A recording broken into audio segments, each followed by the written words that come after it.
beri kekayaan, dia lupa daratan. Tapi kalau sudah tua, imannya kuat, amal solehnya banyak, hatinya udah kuat, ma'rifatnya sudah kuat dan sebagainya, dunia itu banyak di tangan, nggak apa-apa, nggak ada masalah. Apalagi biasanya orang tuh mau membagi-bagi, guna apa punya harta banyak kalau cegar mati juga.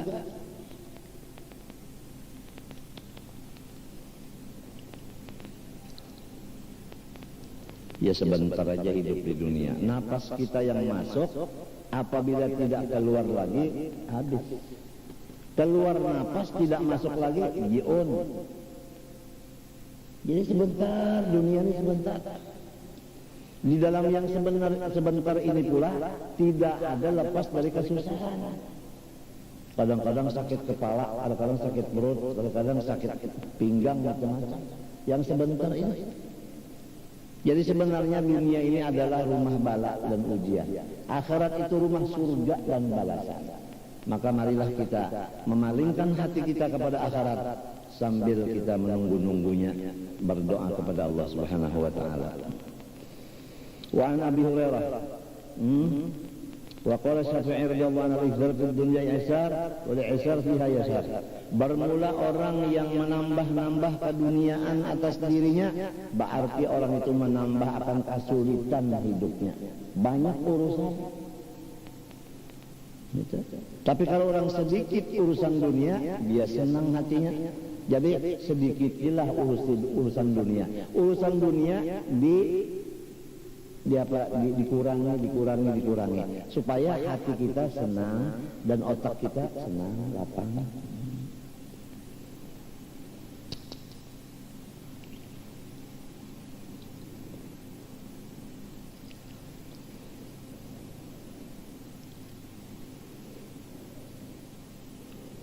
Wa qala Hamdun al-Qassar idza jitama'a iblis wa junuduh lam yafrahu bi syai'in ka farahihim bi thalathati asya' wa rajulun mu'minun qatala mu'minan wa rajulun yamutu 'ala al-kufri wa qalbun fihi khawful faqri.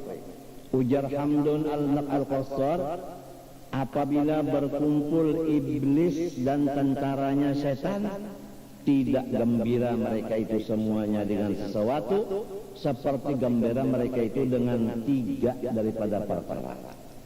Ini yang paling menggembirakan iblis dan kawan-kawannya. Tiga perkara. Satu, seorang yang membunuh orang beriman, baik membunuh dengan pedang maupun membunuh dengan seher maupun membunuh dengan sum. Itu apa sum? Racun. Maupun membunuh dengan suntikan. Disuntik akhirnya mati. Itu ada kan suntikan yang terbatas tuh, setahun misalnya mati kalau diberi suntikan itu. Siapa yang membunuh orang beriman dengan apapun cara bunuhannya itu, maka ini menggembirakan kepada iblis dan kawan-kawannya. Nomor dua, seorang yang mati di dalam kekafiran. Kan mudah aja kan anak mati kafir. Mbak sudahnya ini ada perempuan. Perempuan ini Nasrani atau bukan Muslim. Kita orang Muslim. Terjadi perkawinan antara Muslim non Muslim. Akhirnya si suami ini kalah, ikut kepada agama istrinya karena cantik istrinya. Jadi jadinya mati kafir. Ini pun menggembirakan kepada iblis dan teman-temannya. Jadi satu kali beriman tetap beriman. Jangan mau iman hilang gara-gara perempuan yang satu itu. Kita harus memilih orang yang beriman dan salehah. Kalau ingin selamat dan bahagia. Nomor terakhir, yang paling menggembirakan iblis dan kawan-kawannya yaitu satu hati yang di dalamnya takut kalau tidak mendapat rezeki. Ya Allah, coba kita periksa hati kita masing-masing. Apakah ada di hati kita takut kalau aku susah? Kalau ada sifat itu menggembirakan kepada iblis. Kita punya Allah. Allah milik kita, dunia dan akhirat miliknya Allah, di tangan Allah. Kalau kita memilih Allah Ta'alanya, dunia dan akhirat akan diserahkan.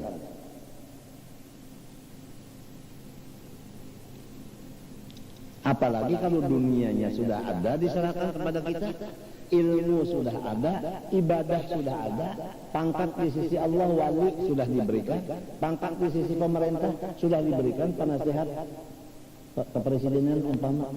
Apalagi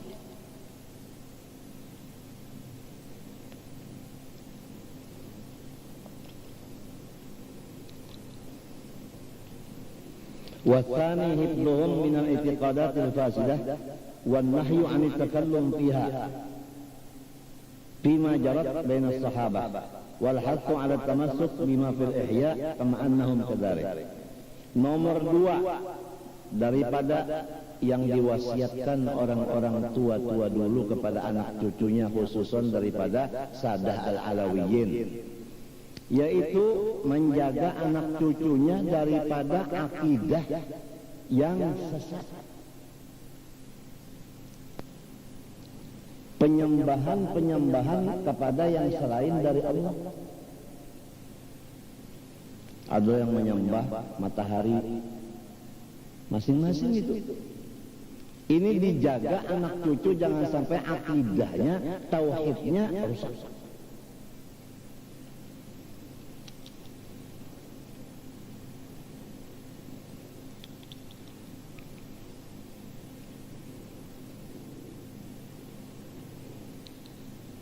Dan mencegah mereka itu anak cucu daripada ikut membicarakan masalah perselisihan antara sahabat dengan sahabat Rasulullah.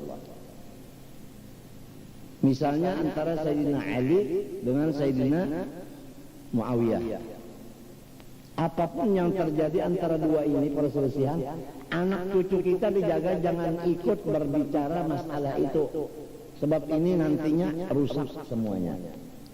Kita wajib mengitikadkan bahwa sahabat itu semuanya baik. Itu aja. Jadi dijaga anak cucu dan diri kita jangan sampai ikut membicarakan masalah khilafiyah antara sahabat dan sahabat Rasulullah. Dan memaksa akan anak cucu supaya berpegang dengan nasihat-nasihat yang sudah tercantum dalam kitab Ihya Ulumuddin. Jadi anak cucu itu dibawa ke majelis yang ada di sana dibaca kitab Ihya.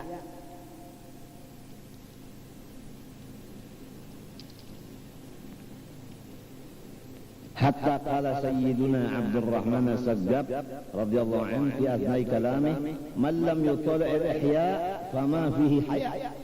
Siapa tidak memutola'ahi kitab Ihya, maka dia belum punya sifat pemalu sedikit pun. Jadi harus kitab Ihya kita miliki, bisa membaca, bisa mengajar. Harus. Kalau tidak, belum punya sifat pemalu. Maka apabila pemalu belum ada, iman belum ada.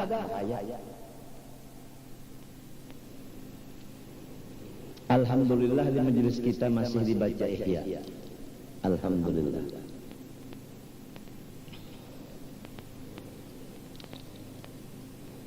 Qala al-Kazurruni Ahmad, "Law muhiyat jami'ul ulum lastukhrijat dzalika min Ihya." Ujar Ahmad Al-Kazurruni, jikalau semua ilmu udah habis, niscaya dapat dikeluarkan ilmu itu di dalam Ihya, semuanya ada. Luar biasa kitab Ihya Ulumuddin. Apalagi sekarang kitab Ihya Ulumuddin udah diterjemahkan dengan bahasa Indonesia. Di Inggris bahasa Inggris, Perancis bahasa Perancis. Luar biasa kitab Ihya karangan Imam Ghazali ini. Masing-masing menterjemahkan dengan bahasa masing-masing. Sebab luar biasa isinya. Nah, mudah-mudahan anak cucu kita bisa membaca Ihya dan mengerti isinya, supaya bisa sifat malu kepada Allah, malu kepada makhluk itu bisa tercapai, imannya sempurna.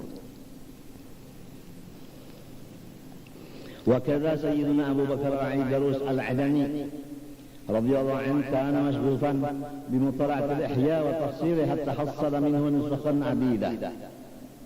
Habib Abu Bakar Al-Idrus Al-Adani bin Abu Abdullah Al-Idrus, beliau ini masghufan syadidal hub, cinta sekali dengan mutalaah kitab Ihya dan menulisnya kitab Ihya dengan tangan sendiri, sehingga beberapa nuskhah tulisan tangan yang sekarang alhamdulillah kita beli di toko aja Ihyanya udah terjemahnya ada di toko-toko buku. Bacalah tiap malam mau tidur, bangun tidur sedikit. Jangan baca koran aja, surat kabar aja. Baca Ihya yang udah dijadikan huruf Latin untuk kita memeriksa diri kita masing-masing. Wa qala qadal Ihya an yakuna Qur'anan, ujar beliau, hampir-hampir Ihya ini menyamai Al-Qur'an. Luar biasa. Wa kadzalik walidu Asy Abdullah Idrus. Nah, bapak Sidin yaitu Abdullah Idrus berkata, nafa'allahu bi, kana masghufan bil Ghazali. Beliau ini hobinya membaca kitab yang disusun Imam Ghazali. Semua kitab Imam Ghazali dikuasai oleh Habib Abdullah Idrus. Begitulah Al-Idrus, Al-Aidarus. Al-Aidarus ini adalah Ghazali sebenarnya. Karena semua Ghazali itu, karangan Ghazali dia miliki.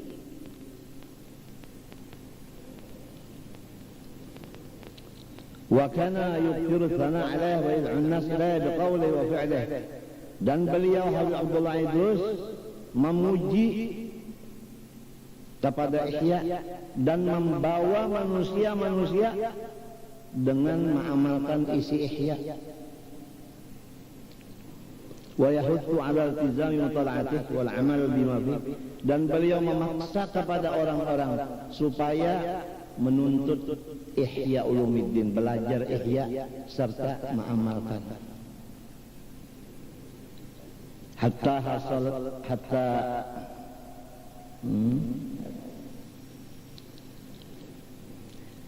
hasalat fi zamanihi bisababihi min Ihya nusakhun adidah. Sehingga di zaman itu banyak tulisan tangan kitab Ihya, karena orang semuanya mengetahui isinya Ihya tadi. Dulu belum ada percetakan, belum ada fotokopi, jadi siapa mau nulis sendiri dengan tangan. Tapi yang sekarang Masya Allah, harganya murah, kertasnya bagus, tinggal kemauan masyarakatnya. Apa mau enggak belajar Ihya? Apa mau enggak mengamalkan apa-apa yang dalam Ihya? Di antara yang di dalam Ihya Ulumuddin, yaitu diringkaskan dalam kitab Minhajul Abidin. Kalau zaman seperti kita sekarang ini udah, umur seperti sekarang kita ini 60, itu perintah dalam Ihya apa? Fa'alaika bi khassati nafsik wa da'il awam. Urus diri sendiri, jangan lagi bermasyarakat. Begitu. Jadi ulun ampun maaf aja hari ini mau umumkan, ulun jangan dielangi lagi. Masing-masing kita sibuk dengan pekerjaan masing-masing. Kalau ulun dielangi, ulun sibuk berobat. Jadi kawan ulun sekarang dokter. Itu aja, mau obat itu aja. Kalau yang lain pada dokter menambah pikiran aja, kalau usaha para lagi. Sudah parak mati ini apalagi.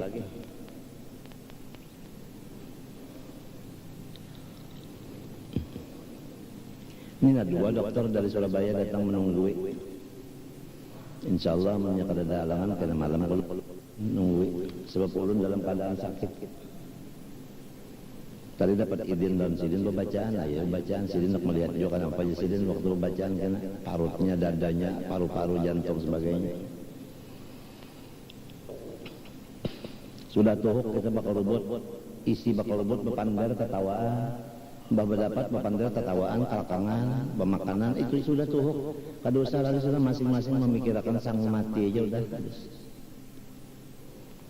Jadi sekali lagi ulun ampun maaf kepada jiran, kepada keluarga, ulun kan tapi kalau dielangi lagi habis udah karena sakit. Wa min kalamihi la syai'a anfa'u wa la arfa' akan kitab yang disusun oleh Imam Ghazali.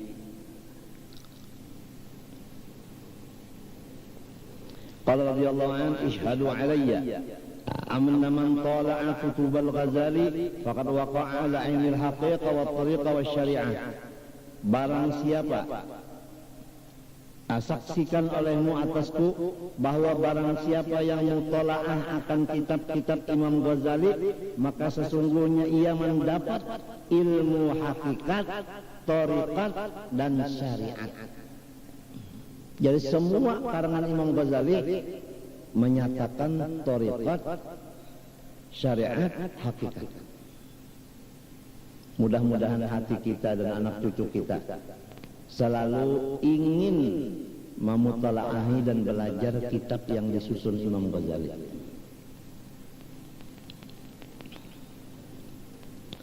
Wa man arada an yanzura ila lawahid qawari'in nawamil ma'arif wa tarqatil qaum fa 'alaihi bi kutubil Ghazali. Siapa ingin ia memandang kepada sabab sebenarnya yang timbul daripada cahaya ma'rifat dan tarikat orang-orang saleh, maka hendaklah ia mutalaah kitab Imam Ghazali. Pasti dapat cahaya ma'rifat.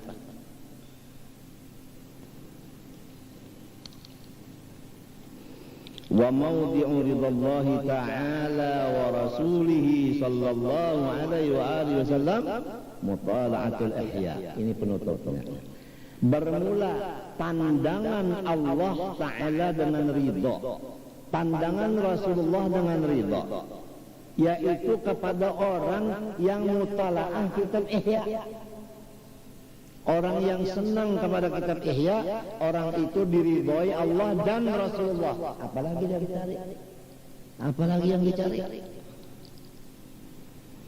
Ya mudah-mudahan kita memohon kepada Allah sekali lagi Allah Ta'ala memberikan hidayah kepada kita, anak cucu kita, supaya ingin membaca atau belajar dan mutalaah kitab Ihya Ulumuddin. Wallahu subhanahu wa ta'ala. Ulun serumah tanggaan banyak-banyak minta ampun, minta maaf, minta ridha, minta halal kepada pian semua, dan doakan ulun sekeluargaan serumahan mudah-mudahan selamat dan panjang umur. Sallallahu alaihi wa alihi wa sallam alhamdulillah alamin. Qala Rasulullah sallallahu alaihi wasallam afdalu ma qultu ana wa nabiyyu qabli la ilaha illallah la ilaha illallah la ilaha illallah Sayyidina Muhammad Rasulullah sallallahu alaihi wasallam haqqan alaiha nahyu ala nabiyina wa insya Allah amin. Bismillahirrahmanirrahim. Alhamdulillahirabbil alamin wassalatu wassalamu ala sayyidina Rasulillah sallallahu alaihi wa alihi wasallam. Allahumma ya Allah ya Allah ya Allah ya hayy ya qayyum ya rahman al-fuqara ba'd al-masakin ya hadi al-mudallin ya farija al-makrubin ya nasir al-muslimin ya rahman al-mudhibin ij'alna wa mashayikhana wa zawjatihim wa dhurriyyatihim wa walidina wa ummahatina wa ikhwanina wa akhawatina wa qarabatina wa azwajina wa awladana wa dhurriyyatina ajma'in, khususan Muhammad Amin Badali wa Ahmad Hafi Badali وجيراننا أجمعين وتلاميذاتي من النساء والرجال وكل من أحبني يا الله اجعلني وإياهم من أوليائك المتقين يا الله اجعلني وإياهم من أوليائك المتقين يا الله اجعلني وإياهم من أوليائك المتقين واحشرنا في زمرة المقربين وارزقنا خير الدارين وخذنا من شر الكونين آمين يا مجيب السائلين بجاه سيدنا محمد صلى الله عليه وسلم سيد الثقلين من الأنبياء والمرسلين بجاه بلجأ ابن ملكان ابن عرفشاد ابن Hisam ibn Al-Azim qadru Allah wa biya wa dalu ya khiyar rajul jabahi raqaba in qawmi abdal biya wa sufu rahmatillah wa biya wa sufu rahmatillah wa biya wa sufu rahmatillah wa anzurna ya Allah bi manadihim fil hayati wa ba'da al-mamat innaka sami'un qaribun mujibud da'awat amin ya rabbal alamin. نسألك صحة في تقوى وطول عمر في استعمال يا كريم يا كريم يا كريم يا كريم. ربنا ظلمنا أنفسنا وإن لم تغفر لنا وترحمنا لنكون من الخاسرين. ربنا آتنا في الدنيا حسنة وفي الآخرة حسنة وقنا عذاب النار. صلى الله على سيدنا محمد وعلى آله وصحبه وسلم بفضل سبحان ربك رب العزة عما يصفون وسلام الحمد لله رب العالمين. ما شاء الله. لكم بشرى الإجابة والقبول من المولى بواسطة الرسول. دعا داعي العناية فاستجبتم وبادرتم من الفضل الجزيل. وصلتم فاجتمعتم واتصلتم فكان الوصل فائدة الوصول.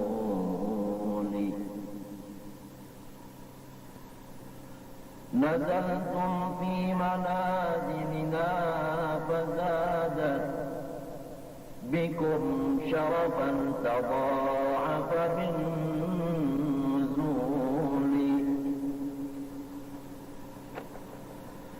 أيا ألا مرحبا أهلا وسهلا. ألا يا مرحبا أهلا وسهلا بكم يا نسل والبتول.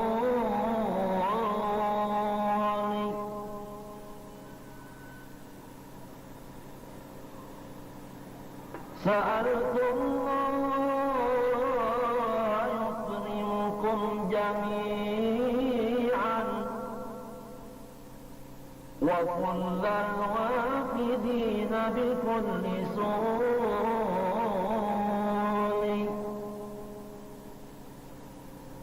على ما يرتضي ويحب منكم ويتحفكم بإحسان وقول ويهديكم صراطا مستقيما ويظهر فيكم سر الأصول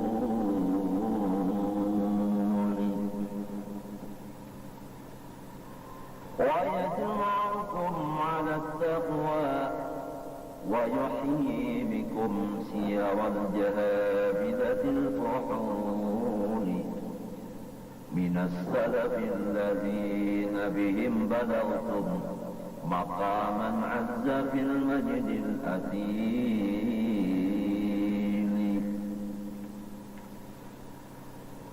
بحرمة سيد السادات خير البرايا السيد البر الوصول إمام المرسلين وخير عبد كريم كامل فرد جليل على فوق العلا عز تعالى وحاز مراتب الشرف الأصيل. حرمت الكمال فلا شريك له فيها وجل عن المثيل.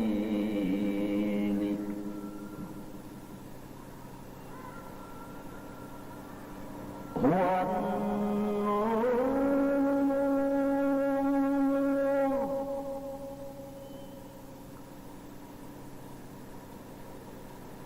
النور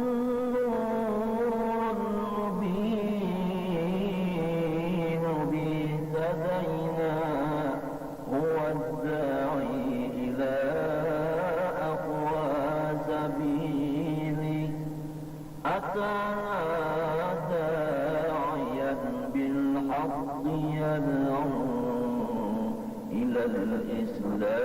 الإسلام بالقول الثقيل فبادر بالإجابة كل عبد مطيع للإله وللرسول وأنكر كل ذي كفر وبغي وأعرض كل ختان ضلول ففاز المقبلون بكل خير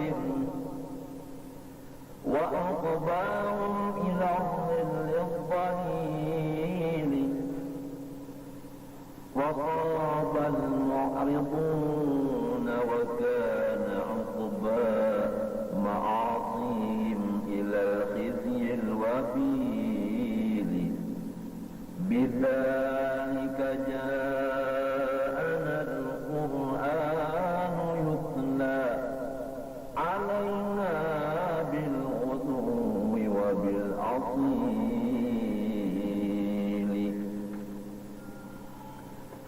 كتاب الله أنزله تعالى على خير الأذهان الدليل كتاب جامع للعلم يهدي إلى التقوى ويشفي للعليل هو